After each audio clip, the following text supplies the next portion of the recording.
ಏನಪ್ಪ ಒಂದು 50 ರೂಪಾಯಿ ದೀಪ ಕೊಡು. ಅಣ್ಣ ಯಾವ ಕೊಡ್ಬೇಕಣ್ಣ? ಅದು ಕೊಡಪ್ಪ. ಅಣ್ಣ ಒಂದು 200 ದೀಪ ಕೊಡಿಣ್ಣ. ಅಣ್ಣ ಆಯ್ತಣ್ಣ ಕೊಟ್ಟೆ.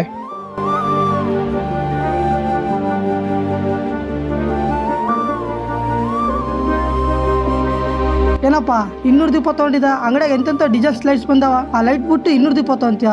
ಏನೋ 4 ತಗೋಬೇಕಪ್ಪ ಶಾಸ್ತ್ರಾಗೆ. 200 ದೀಪ ತಗೋಬೇಕಾ ಅದಕ್ಕೆ? ಅಣ್ಣ ಇದ್ದಂಥವ್ರು ಬೆಳೆಸೋದ್ಕಿಂತ ಇಂಥ ಬಡವ್ರನ್ನ ಬೆಳೆಸೋದೇ ನಂಗೆ ಮನ್ಸಿಗೆ ತೃಪ್ತಿ.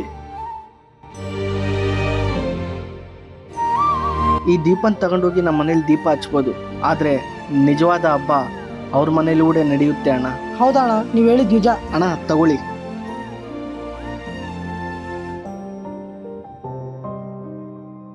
ಅಣ್ಣ ದೀಪಾವಳಿ ಹಬ್ಬದ ಶುಭಾಶಯಗಳು.